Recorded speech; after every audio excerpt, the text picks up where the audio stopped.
ako sa bahay. Nagpe-prepare ako ng grapes ni baby. Baka lumabas kasi kami mamaya. So, tulog siya ngayon. It's 6:20 ng hapon. Hapon pa lang yan sa amin. Punta kami sa mall mamaya kasi it's Tuesday and may yung parang may discount dun sa mga player area for kids. Kaya bala kong dalhin dun si baby kasi kahapon hindi to nakalabas ng bahay. Plano ko dalhin siya ngayon dun sa sa indoor play or soft play. Wala si Mon, nasa work. Hinatid namin siya kanina dun sa sasabayan niya papunta sa work. Kaya meron kaming car na gagamitin mamaya. Medyo pangit lang yung itsura ko and lighting natin. So, magpe-prepare pa ako. Since tulog pa si baby yan, ngayon ako nag-aayos. Prepare ko na yung lahat ng baon namin para mamaya pagkagising niya is okay na. Tapos aalis na lang kami mamaya. So, yun. Sama kayo later if makapag-vlog ako. Kain tayo guys. I'm eating. Ito yung niluto ko kagabi. Veggies na may pork. Naisip ko lang kasi ang tagal ko nang hindi rin nagagawa na may New Year's resolution since New Year naman na. And why not i-share ko sa inyo? Pero konti lang naman naisip kong New Year's resolution is to eat healthy. Ganon. Hindi naman siguro healthy.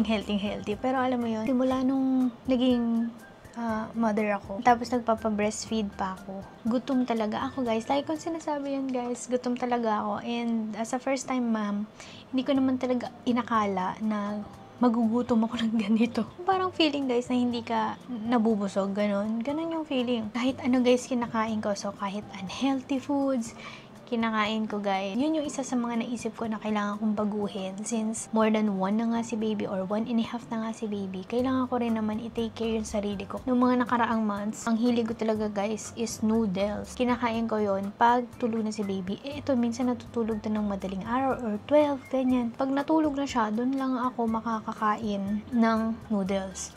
And yun lang talaga yung mabilis, tapos yun talaga yung gusto ko.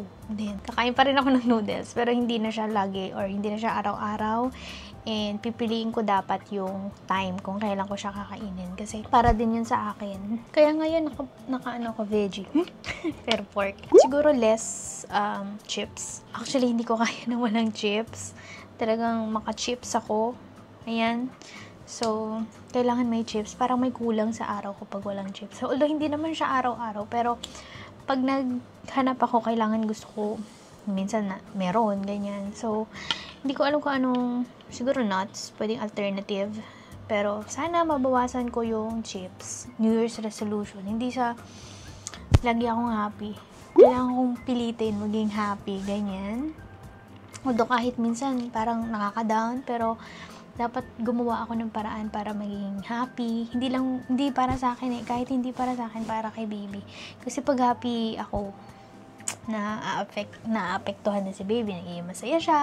Syempre pag malungkot ako, wala ako sa mood, hindi ako makikipaglaro, di ba? So, pag happy ako, na-transfer ko kay baby yung happiness. And, ano pa ba? Ayan. Ems, I'm talking to you na. Don't exert too much effort sa mga bagay na hindi naman talaga nagmamatter. Yun na lang, napaka-safe ng answer. Pero yun siya. Dito about giving Madali lang naman mag-give. Napakasarap mag-give. Medyo malalim pero yun siya, Ems. Pag hindi naman mahalaga, hayaan mo na. Ganon, palipasin mo na. Tapos, sana mas madali kang mag-move on. Ganyan. And, do not overthink. Lang naman siguro. Pero, pinaka-ano ko dun is yung dapat maging happy ako and yung food talaga, kailangan yun. Alam nyo ba guys, looking back, pag tinitingnan ko yung mga videos namin ni baby, mga pictures, memories, masaya ako guys na naging mother ako, nandiyan si baby. Nandun pa din yung, siguro na trauma ako.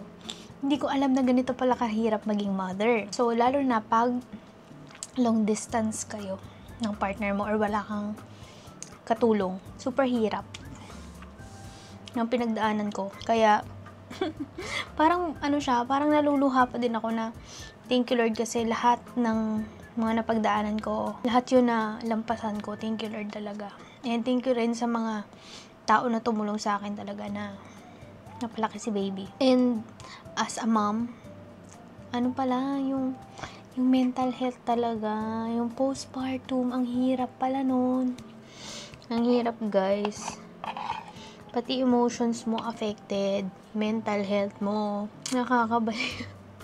Pero, bago guys matapos yung taon, may na-attendan akong group, parang mommy group, ganyan, parang Christian mommy group. And, doon nakakapaglabas ako ng mga,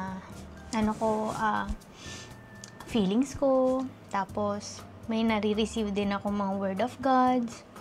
So, sobrang nakatulong yun sa akin guys, na pinalibutan ko yung sarili ko ng positive people din. Nadagdagan yung aking intake ng word of God. So, maganda din yun guys. Tapos, napag-pray din nila ako and parang in just one snap guys, parang nawala yung aking pagsi-self-pity dito sa bahay. Parang nawala. Alam mo, may times talaga na parang pagod ka na. Parang everyday. Ito at ito lang din ang ginagawa mo, paulit-ulit lang, ganyan. Huwag niyo isipin na hindi ako grateful na naging mother ako, pero talagang mahirap lang talaga. May times lang talaga na mahirap. Or baka hindi mahirap, baka yung thinking ko lang, may mali sa thinking ko, ganyan. So, yun. Pero baka hormones, hindi ko alam. Pero feeling ko nakaka-apekto din talaga yung hormones eh.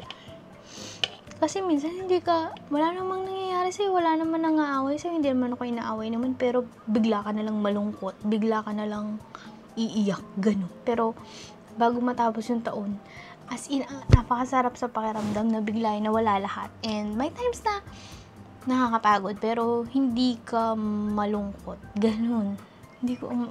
Sana hindi na bumalik yung feeling ko na gano'n, yung feelings na parang sobrang down na down ka. Sana hindi na siya bumalik kasi ang hirap. Gusto ko lagi lang akong happy, para happy din si baby. So, yun lang. So, happy na nakapag-open up ako sa inyo. Kasi ito yung matagal ko nang hindi nagagawa. Sabi ko, minsan wala naman akong kausap, pero naisip ko, andyan nga pala kayo, ano? Pwede ko kayong kausapin about sa mga feelings ko, ganyan. And, yeah, thank you for listening. So, tulog pa rin siya sa haba ng mga sinabi ko, diba? Tulog pa rin si baby, tapos na ako kumain, and papahinga muna ako. Antayin ko siyang gumising, tapos prepare na kami, ready na rin naman yung mga foods niya. So, yeah, sama kayo sa amin if ever makapag-vlog ako later. Hello, Bobby! Ayan, kumakain na siya. Late na to nagising. 5:30 na tulog. Tapos nagising na... Ano oras ka nagising? 9! So, it's almost 4 hours na. Grabe!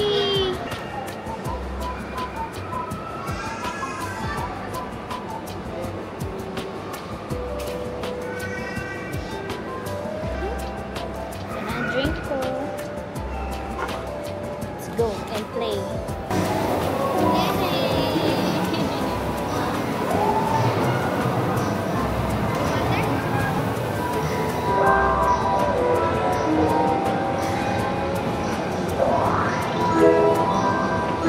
Parang fail naman itong pagpunta namin dito.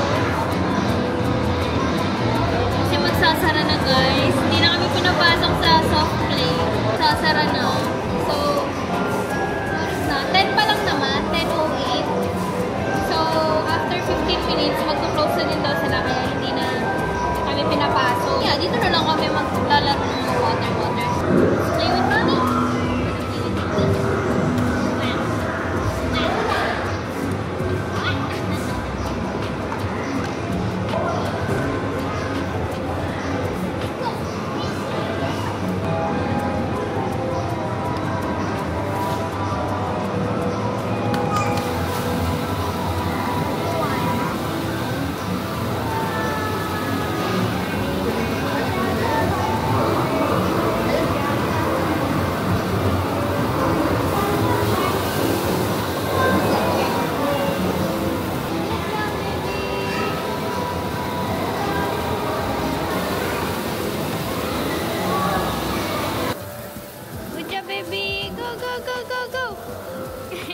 Napaka-fail ng aming lakad ni baby.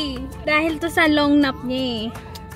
Kayo ba guys, yung mga anak niyo, Ilang hours ba natutulog sa hapon? Kasi ito, naisip ko kasi baka kailangan niya sa paglaki niya. Ayokong istorbohin.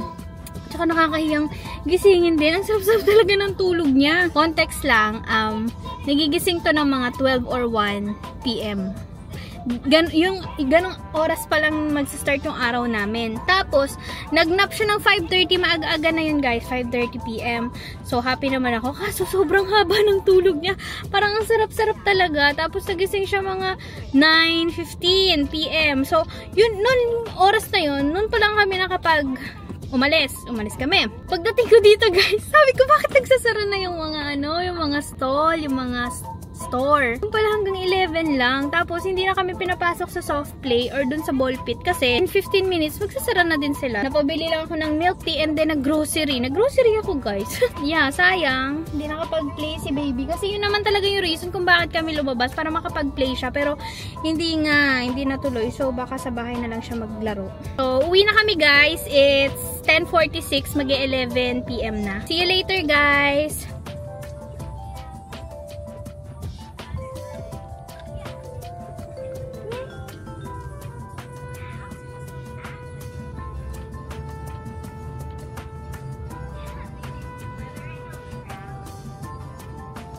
Nandito na kami.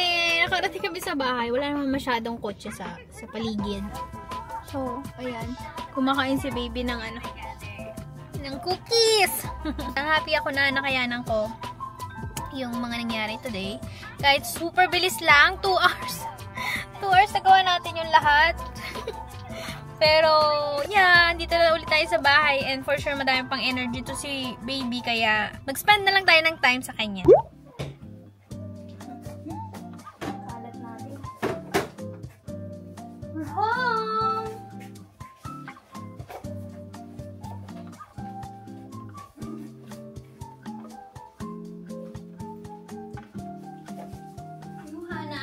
You want to open? Naku, wait lang. Makikita mo yung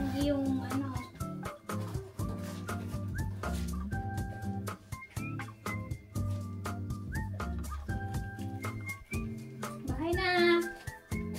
Nag-aayos lang kami, guys.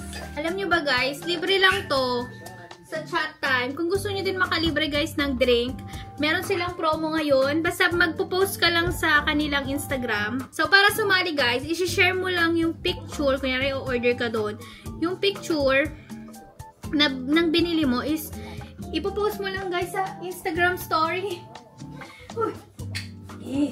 So, pakita ko sa inyo yung ginawa ko. Ito guys, nag-post lang ako. Yan. Ito siya. Ayan. Nag-post lang ako that time ng binili ko na chat time. Ang hinashtag ko, my first chat time UAE. So, ganun. May mga itatag ka lang ng mga accounts and hashtag ganun. Sobrang bilis lang guys. Magsisend agad sila ng parang link to redeem your prize. Tapos, pumunta lang ako doon sa chat time store. And then, yun na. Na-redeem ko na guys. Super bilis. Syempre, pag free, yung pinakamalaki na yung in-order ko. Tapos, nagpa-add na lang ako ng coconut jelly. Yes, I will open. Sorry. So, yun lang. Super bilis. If you want the free drink, yan. Sali kayo dun guys sa kanilang pag-giveaway. Pag-giveaway ba yun? Basta sa kanilang challenge. Super easy lang. Post ka lang sa story then may free drink ka lang. By the way, ito, favorite ko tong drink sa chat time. This is Hawaiian fruit. Tama ba? Hawaiian fruit black tea. Tapos, pinapa-add ko ng coconut jelly. So, ito siya. Kakasabi ko lang kanina na less chips. Pero, yung mga i-haul ko is chips. Stock lang naman to sa bahay. Kasi in case na mag-crave ako, ganyan. At least meron akong makukuha dito. So, tinatry ko naman. Pero, kailangan ko ng chips. So, mag-haul lang ako mabilis lang. So, this one, ayan, Mr. Chips. Yung cheese. Ma-cheesy to ngayon, no? I have here Ding Dong na black. I think this one spicy. Yeah. Sweet and spicy flavor. Okay na din, pang tawid ng cravings minsan. Dati favorite ko yun sa duty. Pero ito guys, must try. Recommended ko talaga. If you like truffle, try nyo to. Favorite ko to. Ito guys, yung black truffle na Hunter's Gourmet. Yan. Masarap to. So, yung parang nasa lagayan is 15 dirhams. Pero yung nasa gantong lagayan, na parang chips lang, ay 11 lang to. Try nyo guys if you like truffle. Kalasang-kalasa niya. Tapos meron din itong white. Medyo addicting talaga tong black. Medyo less salty yung white. That one naman is a white truffle. This one is a black truffle. Yung black. Must try guys. And let me know kung magustuhan nyo din. Pero kasi ako gusto ko. Although, medyo pricey siya kasi 11 dirhams, 15 dirhams yung isa. Pero, like ko pa din. Binibili ko pa din. Ito mga, luho ko kay Ikaw mga gusto ko ng truffle. Yan. Try nyo. So, ano pa bang meron dito? Yung iba kasi guys is nilagay ko na sa, sa ref. Kasi, kailangan siyang ilagay sa freezer. Tapos, iba sa ref. So, nilagay ko na doon. Hindi ko na i-haul yun. Pero, gustong-gusto nyo itong ipasok dito yung susi. Yan. Go, go, go, go, go. Ikaw mag-hold. Good. Yan. Very good. Yan. Very good. Medyo magulo guys yung bahay namin ha. Pagpasensyahan nyo na. Although, ayoko talaga mag-vlog dito kasi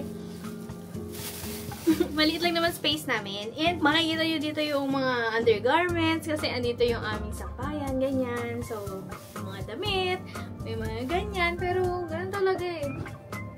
So, may share ako sa inyo pag natuloy, pero sa ngayon ito muna.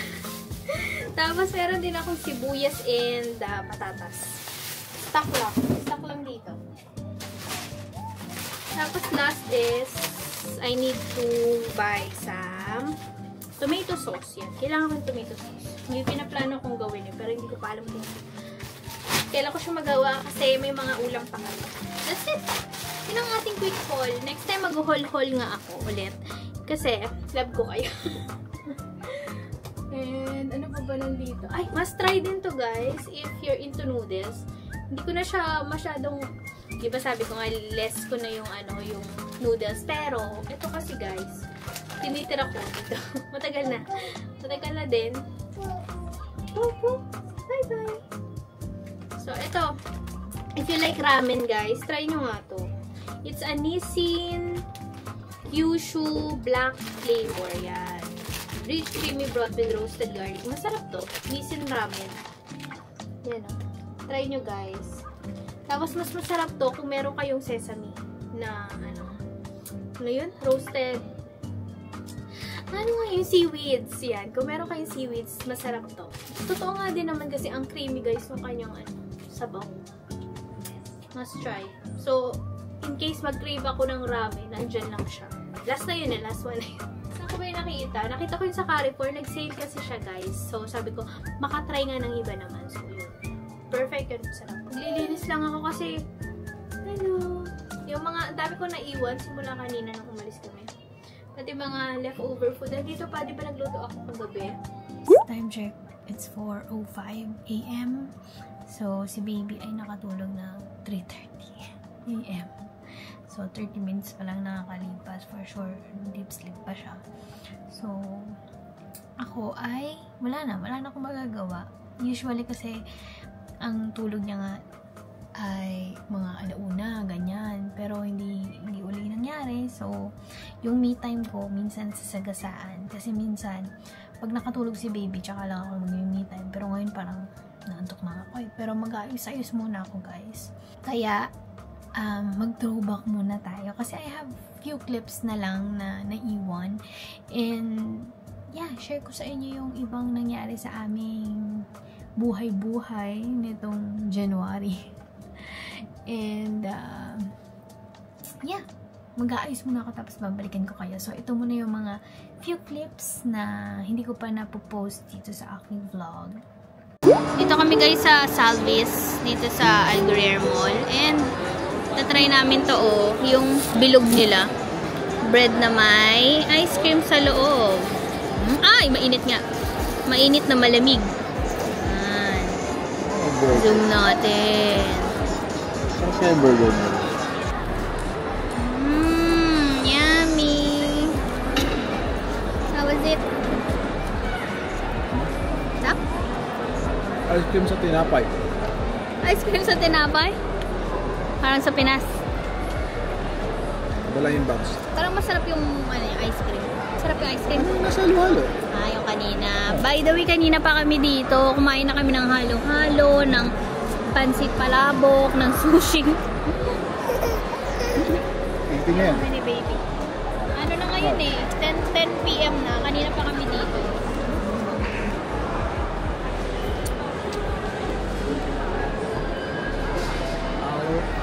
Bread. Pag ng ice cream. Sarap na ulit ng halo-halo. Kumakain na nga pala kami. Bacolod din ng sal. And si Brian Egg. Kumakain din. Yan. Yung anak ko. Tapos ito din. Kumakain na. Same kami ng food. Si Mon, iba. Sa Holy Bun siya umorder. Truffle mushroom daw yung in-order niya. Alam mo, naririnig ako. Naririnig ba? May mic, diba? Saan yung mic?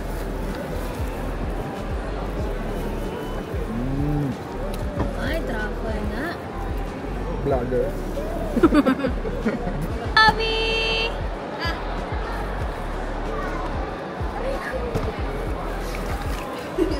Iyan mo lang siya. First time ko siyang i-drive ng kami lang. Naka-car seat lang siya tapos ayun, nakarating na kami sa park. Iba to dun sa pinupuntahan namin lagi na walking distance lang. Ito medyo walking distance pero medyo malayo kaya kailangan ng car. Ayan. And okay naman, success naman kasi nakarating kami dito. Wala pa si daddy niya kasi nasa work. Mamaya pa ang uwi. Pag ganun ka lagi, pag hindi ka umiyak baby, mas malayo yung mararating natin. Ha?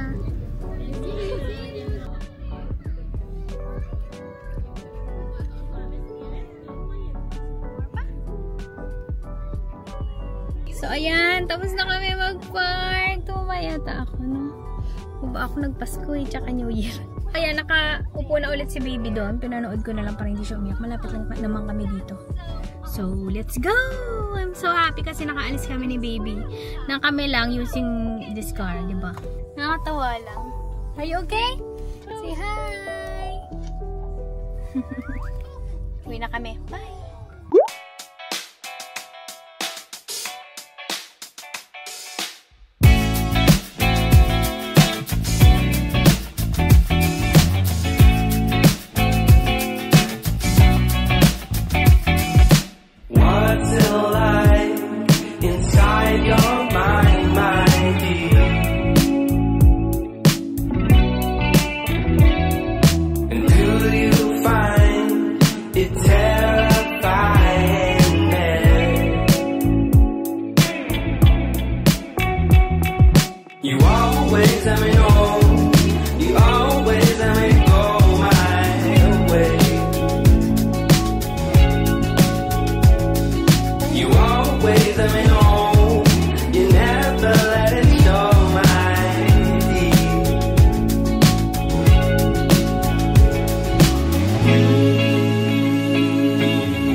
Yan guys, tapos na ako mag-ayos. So that's it for our vlog guys. Sana nag-enjoy kayo sa aming vlog. See you next time. Smash and good vibes. Bye!